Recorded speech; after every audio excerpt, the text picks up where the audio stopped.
जरा कल्पना कीजिए, आप कोई बहुत ही जटिल शल्य चिकित्सा यानी सर्जरी कर रहे हैं। हाँ। या फिर आप जेनेटिक विकारों का पता लगा रहे हैं। हाँ। और इतना ही नहीं, आप एक माँ के गर्भ में भ्रूण के विकास की एक एक स्टेज को बारीकी से समझा रहे हैं। लेकिन यहाँ सबसे बड़ा कैच है, ये सब आप बिना किसी माइक्रोस्कोप, एक्सरे मशीन या ब्लड टेस्ट के कर रहे हैं। हाँ, जो आज के समय में तो नामुमकिन सा लगता है। बिल्कुल। सुनने में किसी साइंस फिक्शन फिल्म का प्लॉट लग सकता है, लेकिन सच तो यह है कि प्राचीन भारतीय शल्य चिकित्सकों ने, मतलब सर्जन्स ने, ठीक यही किया था। सही कहा। और इसीलिए आज की हमारी इस डीप डाइव का विषय कोई साधारण मेडिकल टेक्स्ट नहीं है। हाँ, तो आज हम प्राचीन भारतीय चिकित्सा पद्धति और सर्जरी के सबसे प्रामाणिक ग्रंथ सुश्रुत संहिता के शारीर स्थान का गहराई से विश्लेषण कर रहे हैं। हमारे पास इसके पहले 2 अध्यायों के मूल अंश हैं, जिनका 1932 में आयुर्वेद विशारद जयदेव विद्यालंकार जी ने अनुवाद किया था। हाँ। और हमारी इस चर्चा का मिशन ये समझना है कि आज से हजारों साल पहले वो प्राचीन सर्जन ब्रह्मांड की उत्पत्ति से लेकर मानव जीवन की शुरुआत को किस नजरिए से देखते थे। मतलब उनका वैज्ञानिक और दार्शनिक दृष्टिकोण क्या था। और ये समझना इसलिए भी जरूरी है क्योंकि ये सिर्फ हड्डियों और मांसपेशियों का कोई सूखा सा नक्शा नहीं है। ये तो जीवन के निर्माण का एक पूरा ब्लूप्रिंट है। बिल्कुल। ज्ञान और विज्ञान के इस सफर में सभी जिज्ञासु श्रोताओं का स्वागत है। और इस ब्लूप्रिंट की सटीकता इतनी ज्यादा है ना कि आयुर्वेद के जानकारों के बीच सदियों से एक कहावत या लोकोक्ति बहुत मशहूर रही है, शारीरे सुश्रुतः श्रेष्ठा। अच्छा, इसका क्या मतलब हुआ? इसका सीधा सा अर्थ है कि शारीर विज्ञान, या जिसे आज हम एनाटॉमी कहते हैं, उसके मामले में महर्षि सुश्रुत सर्वश्रेष्ठ हैं। अरे वाह। हाँ, और जब हम इन अनुवादित पन्नों की गहराई में जाते हैं तो ये बात पूरी तरह सच साबित होती है। वीर्य, आर्तव यानी ओवम और जेनेटिक्स के बारे में जो बारीक क्लिनिकल ऑब्जर्वेशंस उन्होंने बिना किसी आधुनिक उपकरण के दिए हैं, वो आज के मेडिकल साइंस की कसौटी पर भी एकदम खरे उतरते हैं। क्या बात है। चलिए फिर सीधे विषय पर आते हैं। यहाँ सबसे पहला और शायद सबसे बड़ा सवाल जो मेरे दिमाग में आता है वो ये है कि सुश्रुत तो एक सर्जन थे। बिल्कुल, वो एक सर्जन थे। उनका मुख्य काम तो चीर-फाड़ करना, घाव सिलना और शारीरिक बीमारियों को ठीक करना था। तो फिर उन्होंने अपनी किताब की शुरुआत शरीर के अंगों या बीमारियों से करने के बजाय सीधे ब्रह्मांड के निर्माण से क्यों की? मतलब एक मेडिकल टेक्स्ट की शुरुआत बिग बैंग जैसी थ्योरी से क्यों हो रही है? ये बहुत ही शानदार और बुनियादी सवाल है और इसका जवाब हमें सांख्य दर्शन के 24 तत्वों के सिद्धांत में मिलता है। 24 तत्वों का सिद्धांत? हाँ, देखिए, प्राचीन भारतीय विज्ञान एक बहुत ही स्पष्ट सिद्धांत पर काम करता था, यथा पिंडे तथा ब्रह्मांडे। यानी जो इस विशाल ब्रह्मांड में है वही एक छोटे से मानव शरीर में भी है। सटीक। ये मैक्रो से माइक्रो का सफर है। सुश्रुत संहिता के अनुसार इस पूरी सृष्टि की उत्पत्ति अव्यक्त से होती है। अव्यक्त यानी जो प्रकट नहीं है, जो अनमैनिफेस्ट है। अच्छा। आप इसे शून्य या मूल प्रकृति कह सकते हैं। उस अव्यक्त से जन्म लेता है महान यानी बुद्धि तत्व, और बुद्धि से उत्पन्न होता है अहंकार या ईगो। एक मिनट, मुझे यहाँ आपको रोकना होगा। अव्यक्त से बुद्धि समझ आता है, लेकिन बुद्धि से अहंकार यानी ईगो। हाँ। और फिर ये ईगो आगे जाकर हमारा भौतिक शरीर कैसे बनाता है? ये तो मुझे भौतिक विज्ञान या बायोलॉजी से ज्यादा मनोविज्ञान लग रहा है। इस छलांग को थोड़ा डिकोड करते हैं। आपकी ये उलझन बहुत स्वाभाविक है, क्योंकि आज हम अहंकार का मतलब सिर्फ घमंड या प्राइड से जोड़ते हैं। हाँ, बिल्कुल। लेकिन यहाँ अहंकार का दार्शनिक और वैज्ञानिक अर्थ है सेंस ऑफ आई या इंडिविजुएशन। अच्छा, मतलब खुद के होने का एहसास। हाँ, वो ऊर्जा जो एक असीम ब्रह्मांड को अलग अलग इकाइयों या व्यक्तियों में बांटती है। जब ये अहंकार या अलगाव की भावना पैदा होती है तो ये 3 गुणों में बंट जाती है, सात्विक, राजस और तामस। तो ये एक तरह से ऊर्जा का विभाजन हो रहा है। बिल्कुल सही कहा। इसे ऐसे समझिए कि राजस गुण गति या काइनेटिक एनर्जी है, सात्विक गुण चेतना या क्लैरिटी है, और तामस गुण जड़ता या मास है। अब देखिए, जब एक्टिव राजस गुण सात्विक गुण के साथ मिलता है तो चेतना में गति आती है, और इसी से हमारी 11 इंद्रियां बनती हैं। 11 इंद्रियां? हाँ, इनमें 5 ज्ञानेंद्रियां हैं, जैसे आंख, कान, नाक, जीभ, त्वचा। 5 कर्मेंद्रियां हैं, जैसे हाथ, पैर, वाणी आदि, और 11वां है हमारा मन। अच्छा, और बाकी बचे हुए गुण? दूसरी तरफ जब वही एक्टिव राजस गुण तामस गुण यानी जड़ता के साथ मिलता है तो भौतिक पदार्थ बनने शुरू होते हैं। पहले 5 तन्मात्राएं बनती हैं, शब्द, स्पर्श, रूप, रस और गंध। और फिर इन्हीं से 5 महाभूत या फिजिकल एलिमेंट्स पैदा होते हैं: आकाश, वायु, अग्नि, जल और पृथ्वी। ठीक है, मैं इसे एक एनालॉजी से समझने की कोशिश करता हूँ। मान लीजिए कि ये ब्रह्मांड एक विशाल रसोई की तरह है। ओके। और आपने जिन चीजों का नाम लिया, अव्यक्त, बुद्धि, अहंकार, 11 इंद्रियां, 5 तन्मात्राएं और 5 महाभूत, अगर हम इन सबको मिला लें तो ये कुल 24 तत्व बनते हैं। तो ये 24 तत्व इस रसोई के बुनियादी इंग्रेडिएंट्स या रेसिपी हैं। बिल्कुल सही एनालॉजी है। इन्हीं से सब कुछ बना है। लेकिन दर्शन शास्त्र तो ये कहता है कि ये सभी 24 तत्व जड़ हैं, यानी अचेतन है, बेजान है। तो मेरा सवाल यह है कि अगर ये सब बेजान है तो इस शरीर में चेतना यानी लाइफ कैसे आती है? एक बेजान रेसिपी खुद को तो नहीं पका सकती ना? अरे यहाँ जो सबसे दिलचस्प बात है वो यही है, और इसी जगह पर 25वें तत्व की एंट्री होती है। 25वां तत्व? हाँ, जिसे पुरुष या जीवात्मा कहा गया है। ये 25वां तत्व चेतन है, इसमें जीवन है। जब ये अचेतन प्रकृति यानी वे 24 तत्व और चेतन पुरुष यानी आत्मा एक साथ मिलते हैं, तब जाकर जीवन की शुरुआत होती है। क्या बात है! आपकी रसोई वाली उपमा को अगर हम आगे बढ़ाएं तो ये 24 तत्व वो सारा कच्चा माल, बर्तन और गैस है, लेकिन पुरुष वो शेफ या वो आग है जिसकी मौजूदगी से ही खाना पकना शुरू होता है। ओह, अब समझ आया। जब तक ये दोनों नहीं मिलेंगे, ब्रह्मांड में या मानव शरीर में कोई भी बायोलॉजिकल क्रिया नहीं हो सकती। यह दार्शनिक नजरिए से तो बहुत ही सुंदर विचार है, लेकिन मुझे फिर से एक बात खटक रही है। क्या? हम बात कर रहे हैं एक सर्जन की। राइट। जब कोई मरीज भयानक पेट दर्द लेकर या युद्ध में कटी हुई बांह लेकर सुश्रुत के पास आता होगा, तो वो उसे 24 तत्वों या आत्मा का ज्ञान तो नहीं देते होंगे? बिल्कुल नहीं। तो एक डॉक्टर का इस प्योर फिलॉसफी से क्या प्रैक्टिकल लेना देना है? ये एक बहुत ही तार्किक सवाल है, और यहीं पर आयुर्वेद अपना एक बहुत ही अलग, स्पष्ट और बेहद प्रैक्टिकल रास्ता चुनता है। वो कैसे? आयुर्वेद सांख्य दर्शन के इन 24 तत्वों को पूरी तरह मानता है, लेकिन चिकित्सा के लिए, इलाज के लिए उसने अपना फोकस एक नई अवधारणा पर रखा है, जिसे कर्म पुरुष कहा जाता है। कर्म पुरुष? इसे कैसे परिभाषित किया गया है? कर्म पुरुष का सीधा सा अर्थ है 5 महाभूतों यानी भौतिक शरीर और चेतना यानी आत्मा का संयोग। अच्छा। एक ऐसा शरीर जो काम करता है, जो कर्म करता है, जो इस दुनिया में विचरण करता है। तो क्या इसका मतलब यह है कि सुश्रुत ने विशुद्ध आत्मा या प्योर सोल पर ध्यान केंद्रित नहीं किया? बिल्कुल नहीं किया। लेकिन अगर जीवन आत्मा से ही आ रहा है तो इलाज भी आत्मा का होना चाहिए ना? अब देखिए, अगर हम इसके पीछे के विज्ञान को देखें तो विशुद्ध आत्मा कभी बीमार नहीं पड़ती। ये तो है। आत्मा को न तो किसी सर्जरी की जरूरत है, न ही किसी जड़ी बूटी की। उसे दर्द नहीं होता। सुख, दुख, भूख, प्यास, इच्छा, द्वेष और बीमारियां, ये सब केवल इस भौतिक शरीर की मशीनरी को प्रभावित करती हैं। हाँ, जिस मशीनरी में वो आत्मा निवास कर रही है। सही कहा। एक सर्जन का काम उस मशीनरी को ठीक करना है, न कि उस ऊर्जा को जो उसे चला रही है। इसलिए आयुर्वेद सिर्फ उसी का इलाज करता है जो भौतिक है, जो बीमार पड़ सकता है। ये उस समय के हिसाब से एक अत्यंत तार्किक और विशुद्ध वैज्ञानिक दृष्टिकोण था। बिल्कुल था। ये एक बहुत ही महत्वपूर्ण डिस्टिंक्शन है, यानी फोकस पूरी तरह से उस कर्म पुरुष पर है जो इस दुनिया में दर्द और बीमारियों का अनुभव कर रहा है। जी। तो अगर विशुद्ध आत्मा को किनारे रख दें और ये मान लें कि सर्जन का कैनवस सिर्फ भौतिक शरीर है, तो अब सवाल ये उठता है कि इस भौतिक मशीनरी का निर्माण असल में होता कैसे है? क्योंकि दूसरे अध्याय में तो सुश्रुत सीधे मानव प्रजनन विज्ञान यानी ह्यूमन रिप्रोडक्शन और एम्ब्रियोलॉजी में उतर जाते हैं। हाँ, और यहीं से प्राचीन चिकित्सकों की क्लिनिकल ऑब्जर्वेशन की असली ताकत सामने आती है। सुश्रुत संहिता स्पष्ट रूप से कहती है कि एक स्वस्थ भौतिक जीवन के निर्माण के लिए सबसे बुनियादी जरूरत है एक स्वस्थ बीज का होना। बीज मतलब सीड? हाँ, यहाँ बीज से मतलब है पुरुष का जनन द्रव्य यानी शुक्र, जिसे सीमन कहते हैं, और स्त्री का जनन द्रव्य यानी आर्तव, जिसे मेंस्ट्रुअल फ्लूइड या ओवम कहते हैं। अच्छा। आयुर्वेद का मानना था कि अगर बीज में ही गड़बड़ी है तो जीवन कभी स्वस्थ नहीं हो सकता।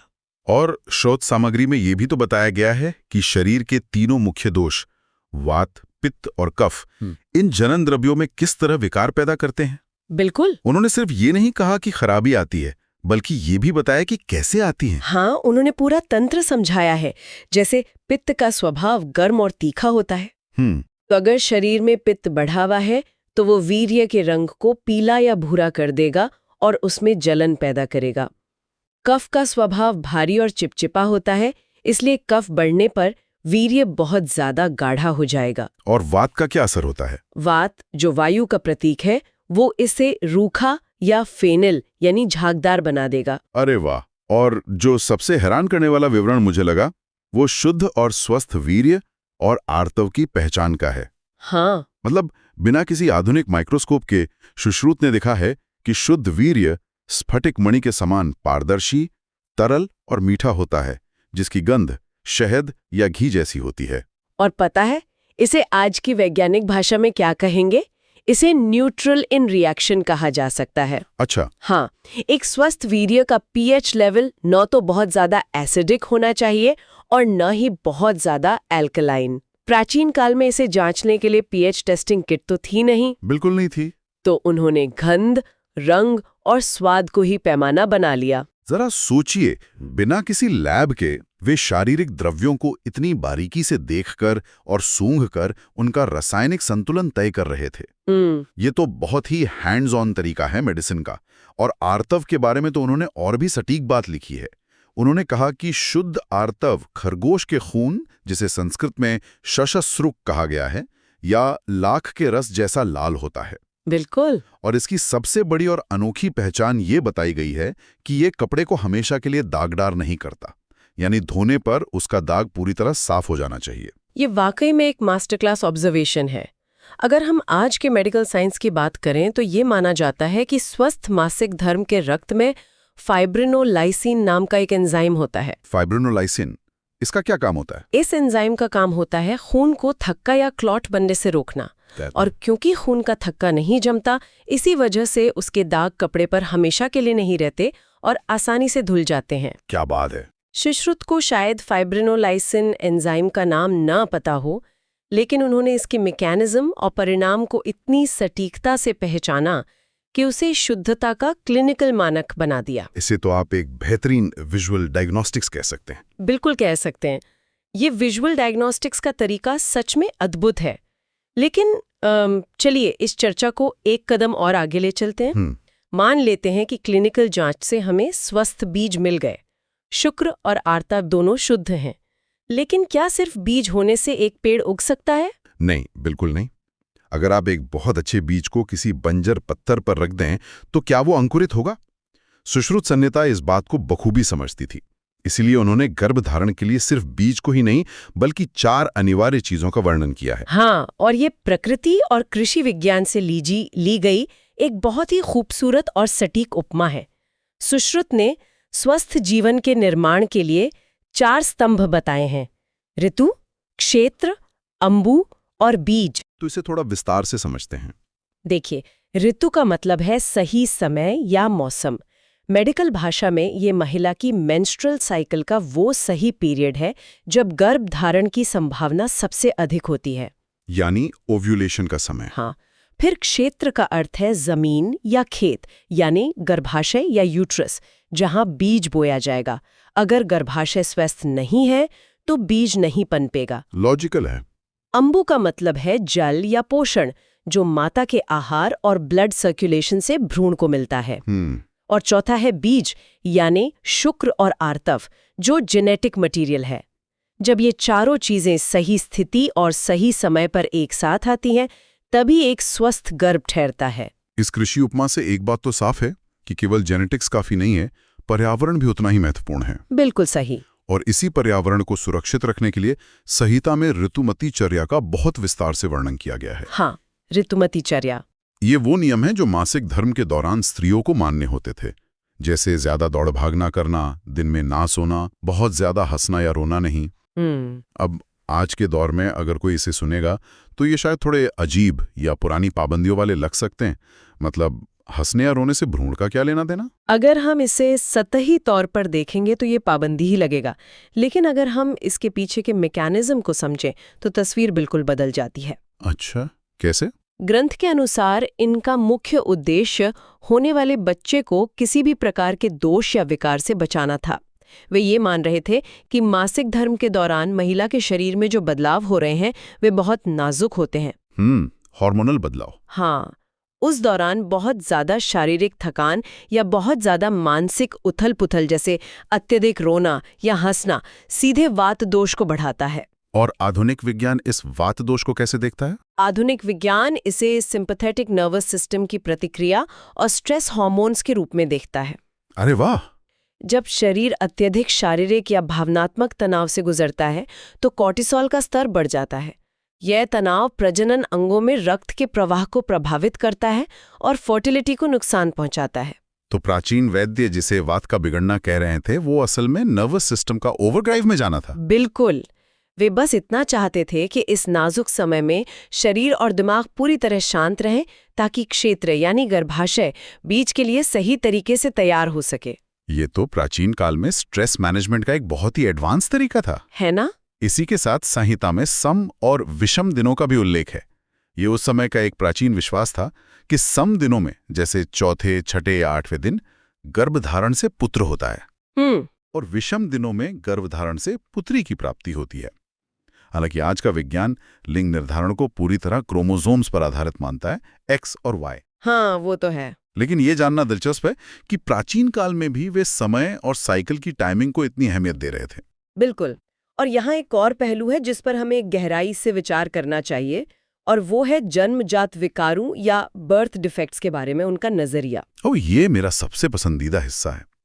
आमतौर पर ऐसा माना जाता था कि प्राचीन समय में अगर कोई बच्चा किसी शारीरिक विकृति के साथ पैदा होता था तो लोग उसे पिछले जन्मों का कर्म, श्राप, बुरी नजर या देवताओं का प्रकोप मान लेते थे। और सुश्रुत संहिता इस अंधविश्वास को पूरी तरह से खारिज करती है। वाकई? हाँ, जब ये ग्रंथ जन्मजात विकारों, जिसे मेडिकल भाषा में टेरिटोरिज्म कहते हैं, की बात करता है तो वो पूरी तरह से जेनेटिक और बायोलॉजिकल कारण देता है। अच्छा, वो क्या कारण बताते हैं? सुश्रुत कहते हैं कि अगर बीज के किसी खास हिस्से में कोई दोष हो, यानी स्पर्म या ओवम का वो हिस्सा जो शरीर का कोई खास अंग बनाने वाला है, अगर वो डैमेज हो जाए तो बच्चे में वही शारीरिक विकृति आएगी। एक मिनट, यानी वे मान रहे थे कि बीज के अंदर अलग अलग अंगों के लिए अलग अलग ब्लूप्रिंट होते हैं? ठीक यही बात। क्या बात है। और अगर गर्भाशय में वात दोष बहुत ज्यादा बिगड़ जाए तो वो भ्रूण के विकास को बाधित करता है।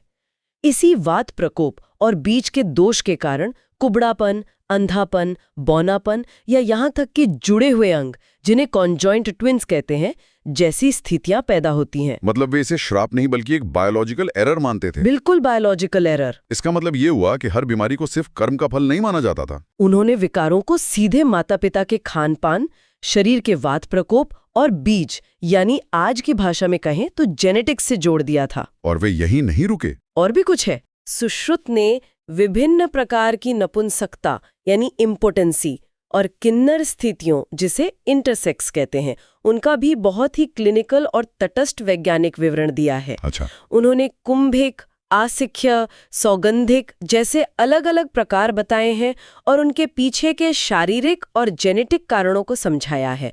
उन्होंने इसे किसी पाप या भूत प्रेत का साया नहीं बताया। ये तो बहुत प्रोग्रेसिव सोच है। हाँ, वे स्पष्ट रूप से मैकेनिज्म समझा रहे थे कि माता पिता के बीजों के दूषित होने या उनके गलत अनुपात में मिलने से प्रजनन अंगों का विकास किस तरह प्रभावित होता है। ये क्लिनिकल तटस्थता उस समय के हिसाब से बहुत ही आधुनिक सोच थी। हाँ, अगर हम इन सब बातों के तारों को एक साथ जोड़ें तो एक बहुत ही स्पष्ट तस्वीर उभरती है।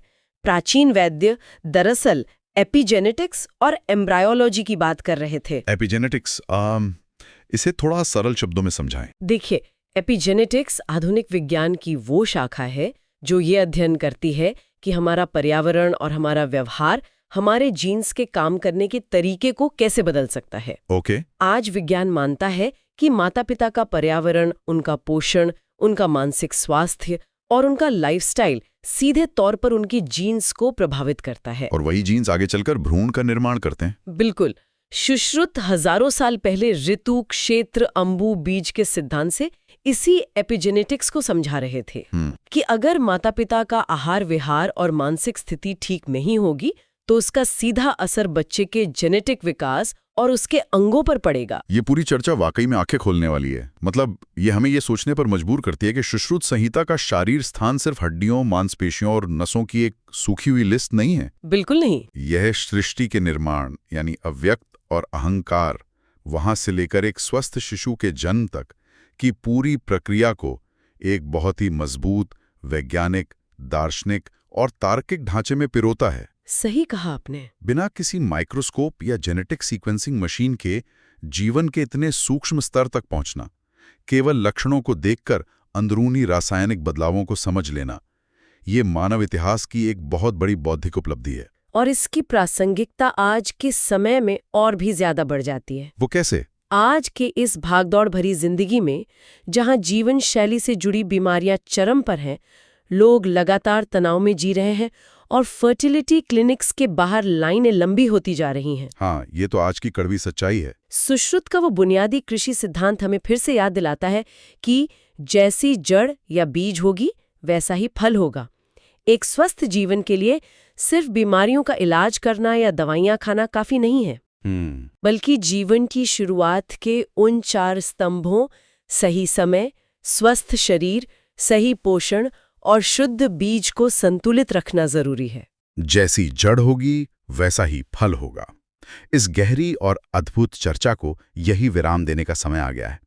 लेकिन जाने से पहले एक ऐसा विचार है जिस पर गहराई से गौर किया जा सकता है। वो क्या है? सुश्रुत संहिता के इन्हीं अध्यायों में आगे चलकर ये बताया गया है कि जब बच्चा गर्भ में होता है, तभी उसकी प्रकृति तय हो जाती है। अच्छा, प्रकृति? हाँ, कि वो जन्म से सात्विक होगा, राजसिक होगा या तामसिक, और उसके शरीर में वात, पित्त, कफ का कौन सा संतुलन जीवन भर रहेगा। और ये प्रकृति जीवन भर नहीं बदलती। ये तो बहुत गहरा विचार है। अब देखिए, आज का हमारा आधुनिक विज्ञान पर्सनलाइज्ड मेडिसिन की तरफ तेजी से बढ़ रहा है। ये एक ऐसा मेडिकल अप्रोच है जो किसी भी इंसान के विशिष्ट डीएनए प्रोफाइल के आधार पर उसके लिए खास दवाइयां और डाइट तय करता है। क्योंकि हर शरीर अलग तरह से प्रतिक्रिया देता है। बिल्कुल। तो जरा सोचिए, क्या आज की ये अत्याधुनिक पर्सनलाइज्ड मेडिसिन आयुर्वेद के उसी प्राचीन प्रकृति सिद्धांत का ही एक नया तकनीकी रूप नहीं है? ये तो बहुत ही दिलचस्प तुलना है। क्या हम इतने सालों बाद इतने सारे आधुनिक उपकरणों और अरबों डॉलर की रिसर्च के साथ वापस लौटकर उन्हीं प्राचीन सिद्धांतों की ओर नहीं जा रहे हैं, जिन्हें सदियों पहले बिना किसी माइक्रोस्कोप के सुलझा लिया गया था? शायद हाँ। शायद वो एक्सरे मशीन और माइक्रोस्कोप हमें वही दिखा रहे हैं जो प्राचीन ऋषियों ने खुली आंखों और खुले दिमाग से बहुत पहले ही देख लिया था। ये एक ऐसा विचार है जिस पर विचार किया जा सकता है।